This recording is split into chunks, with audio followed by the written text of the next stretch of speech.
ಒಂದು ವಿಶೇಷವಾದ ದಿನ.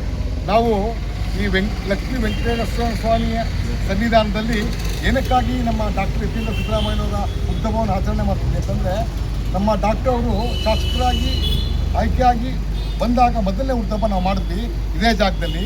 ಈ ಜಾಗಕ್ಕೆ ಬಂದಾಗ ನಾವು ಸ್ವಾಮಿ ಸನ್ನಿಧಾನದಲ್ಲಿ ಡಾಕ್ಟ್ರೇ ನೀವು ಮಂತ್ರಿ ಆಗಬೇಕು ಆದಷ್ಟು ಬೇಗ, ಆಗಿ ಬಡವರ ಪರ ಯೋಜನೆಗಳನ್ನ ನಿಮ್ಮ ಖಾತೆಯಲ್ಲಿ ಕೊಡಬೇಕು ಅಂತ ಹೇಳಿದ್ವಿ.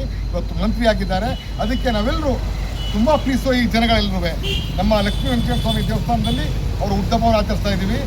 ನೀವೆಲ್ಲ ತಿಳಿದಂಗೆ ಈ ರಾಷ್ಟ್ರಕ್ಕೆ ಮತ್ತು ನಾಡಿಗೆ ಒಂದು ಒಳ್ಳೆಯ ಸರ್ಕಾರವನ್ನು, ಒಳ್ಳೆಯ ಆಡಳಿತವನ್ನು ಯಾರೂ ಮರ್ಯಾದೆ ರೀತಿ ಕೊಟ್ಟರು ಸಿದ್ದರಾಮಯ್ಯನವರು.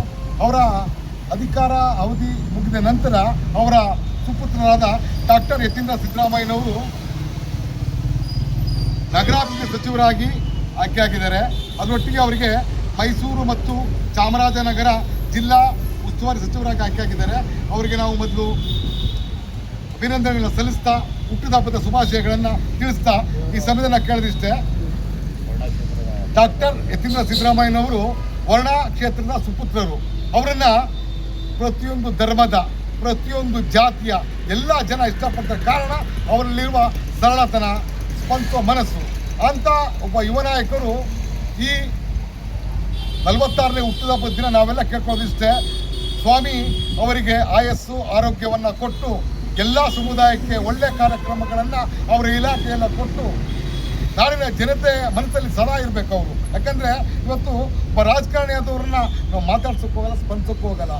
ಅವರು ಸಚಿವರಾಗಿ ಪ್ರತಿಯೊಬ್ಬರಿಗೂ ಸ್ಪಂದಿಸುವಂಥ ವ್ಯಕ್ತಿಯಾಗಿದ್ದಾರೆ.